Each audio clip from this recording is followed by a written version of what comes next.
y cada vez hay una mayor participación o interés de parte de las mujeres de introducirse en este ámbito del arbitraje. Así que en la medida en que los centros cumplan esos compromisos, yo creo que vamos a ver una participación mayor de mujeres en este ámbito. ¿Por qué tengo yo que irme con el arbitraje comercial? Para mí, como extranjera, ¿es preferible irme a un arbitraje comercial o es preferible continuar con los tribunales normales en Guatemala? Bueno, muy bien. Creo que esa pregunta es muy interesante y es compleja, pero resumiéndote la cuestión, el arbitraje no es obligatorio. Tú voluntariamente decides someterte a él. Ahora, ¿qué ventajas para un extranjero puede tener? Muchísimas, ¿verdad? No someterte, por ejemplo, a los tribunales de justicia de tu contraparte, eso es una garantía de independencia y neutralidad.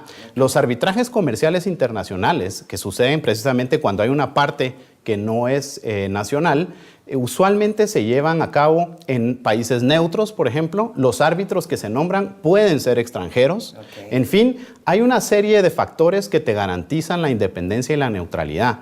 Esa flexibilidad que tiene el arbitraje no la tiene los juicios normales. Y es de ley siempre, cualquier resultado es de ley y tiene que ser de obligado cumplimiento para cualquiera de las partes. Así es, esa es otra de las características importantes, la ejecución de esa resolución que dicta el tribunal arbitral.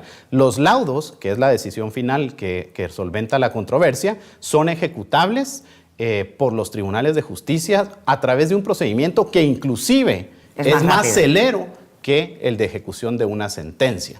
Bueno, Estuardo, como ven ustedes, puede estar hablándonos todo el día y además es un tema muy interesante que seguramente vamos a entrar en otro momento del programa más adelante, en otros cauces y en otras especializaciones que tú también nos puedes contar y nos puedes aportar a toda la comunidad con mucho gusto que están viéndonos. Yo te agradezco muchísimo el haber venido con mucho gusto. Te esperamos dentro de poco y, amigo, ya sabes, yo no pienso firmar ningún contrato sin la presencia tuya. Pues muchas gracias, Pilar, y agradecerte por este programa tan interesante, tan bello, muy lindo tu set, tú siempre muy guapa, así que muchas gracias por la invitación. Gracias, Estuardo, te quiero. Un beso.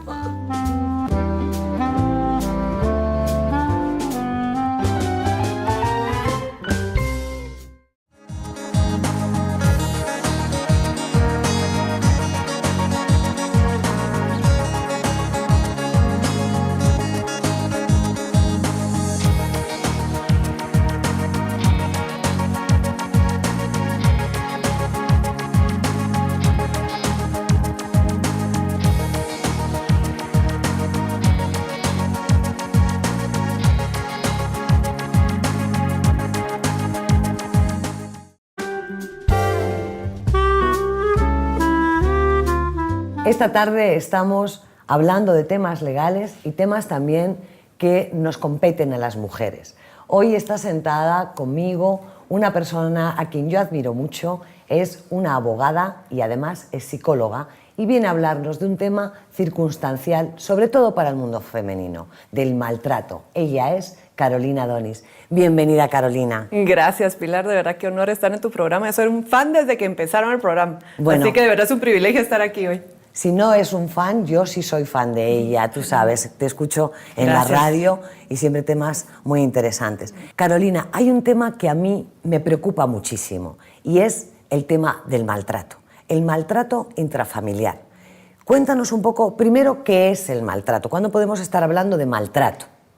Pues la verdad, cuando nosotros hablamos de violencia intrafamiliar, por ejemplo, estamos hablando de esas acciones u omisiones que se hacen en perjuicio o daño a otra persona. Eso puede ser físicamente, puede ser sexualmente, puede ser incluso económicamente y psicológicamente, ¿verdad? Eso es lo que conlleva cuando nosotros hablamos de un maltrato, un abuso o una forma donde se está agrediendo a la otra persona. Carolina, ¿cómo podemos detectar el maltrato?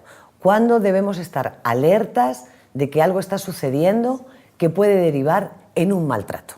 Lo que pasa es que al principio en las situaciones de noviazgo raramente se ve algo así. Es raro que uno mire. Aún así, a veces hay indicios dentro del noviazgo. Por ejemplo, una persona muy celosa, una persona muy manipuladora, muy controladora. Son indicios de una persona que potencialmente puede llegar a ser un abusador o un maltratador.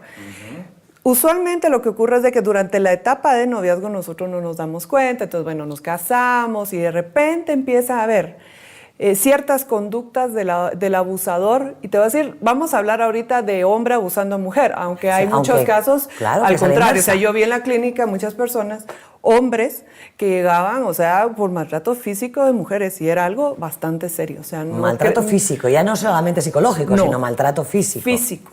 Entonces, pero hablemos de las mujeres en este caso, sí, que es lo que nos es el tema además, claro. Yo creo que es el más candente y es el que realmente es más voluminoso el y caso, es muy ¿no? relevante, de verdad, porque según la Organización de Estados Americanos, de cada 3 mujeres, una va a pasar por algún tipo de violencia en su vida. Wow. Y en Guatemala, tristemente no tenemos ni siquiera las estadísticas, pero sí sabemos que Guatemala está entre los 5 primeros países de violencia doméstica e intrafamiliar. Por eso se ha hecho tantos esfuerzos como la ley de violencia intrafamiliar, la ley del femicidio y en contra de la violencia hacia la mujer, porque estamos tratando de equiparar un poquito lo que está pasando en cuestión de género, por la cultura que nosotros manejamos. Sí, es una cultura todavía muy machista, donde realmente la mujer está muy sometida. Pero cuéntanos un poco también cuál es el perfil de la persona maltratada, porque también hay dos perfiles, el del maltratador o el futuro maltratador o abusador, sí. Y la persona que también tiene un perfil como proclive a que se den estos casos. Y claro, y obviamente aquí viene a jugar mucho el rol de la autoestima. La asertividad de la que hablábamos también con Raúl de la Horra hace un tiempo, que nos hablaba de la importancia de saber medir, de no darse de menos y no darse de más en la comunicación. De valorarse, pero hay ciertos rasgos psicológicos que nos proponen. Por ejemplo, si yo vengo a una casa donde había un maltrato, ya sea verbal o físico, yo voy a tener como que aprendido que eso es lo normal en mi vida. Yeah. Entonces me predispone a buscar un tipo de pareja que va a ser así. Ahora, cuando hablamos del perfil, por ejemplo, del abusador, hay 2 cuestiones que hay que tomar en cuenta. Uno es, por lo general, es personas que trabajan mucho miedo e inseguridad. Y entonces eso puede ser aprendido de pequeños por la casa, pero también, y ojo con esto, puede ser aquellos niños de que todo se les dio.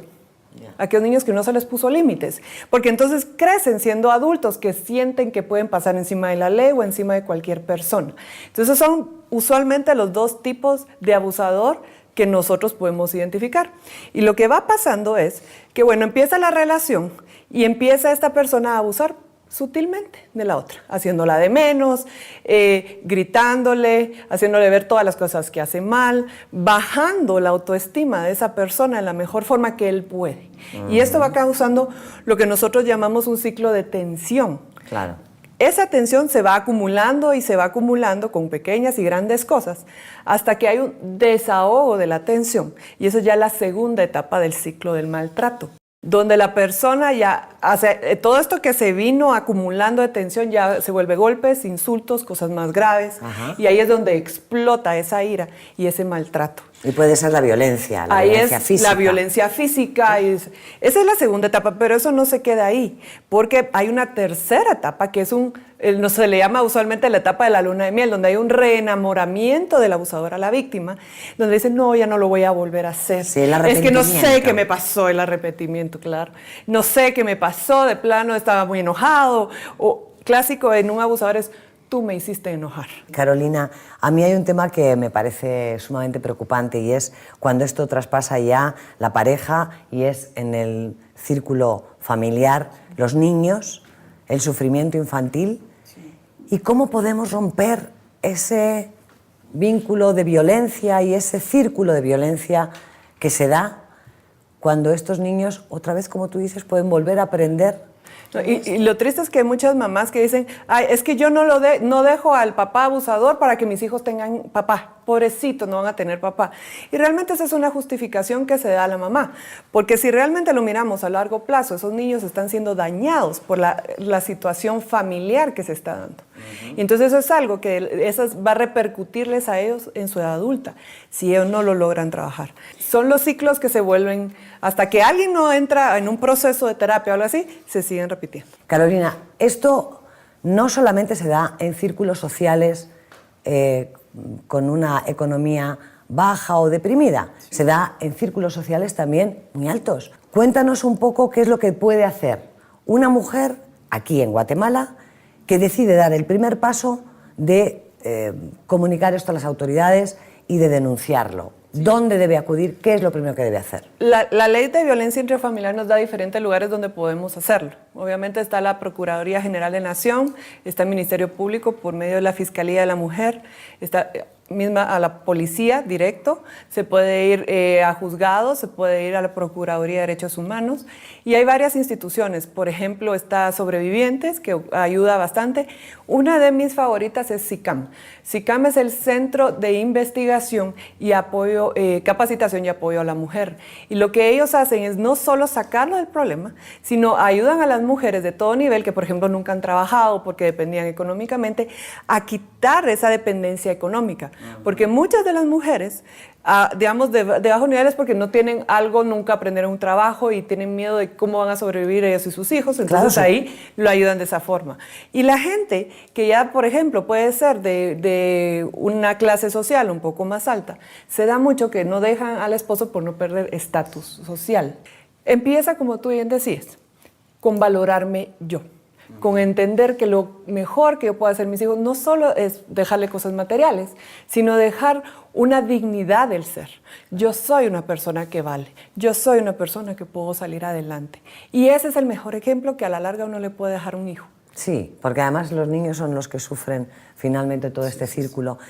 Bueno, Carolina, podríamos estar muchas horas, de hecho te vamos a seguir llamando y te agradezco infinitamente que hayas estado. Yo te quería pedir, por último, esa pequeña receta para la vida, para todas las mujeres que nos pueden estar escuchando. ¿Qué podemos decirles? Yo creo que una de las cosas principales es entender que mi felicidad depende de mí. Yo soy la que escojo, son mis decisiones las que me hacen tener una mejor vida y alcanzar esa felicidad que todos queremos. Entonces, pero empieza conmigo como una persona que se da su lugar, que tiene esa dignidad, la dignidad y la cultiva, porque a veces se nos olvida que todos estos valores y todas estas cosas es algo que se puede cultivar y se puede crecer. Qué bueno, Valemos Carolina. la pena. ¿Cómo? Por supuesto, gracias. Y hoy yo te voy a endulzar un poquito porque este tema es un poco árido y ya sabes, con unos suizos madrileños te agradezco mucho que hayas venido. Gracias por estar aquí. Un beso, mi amor.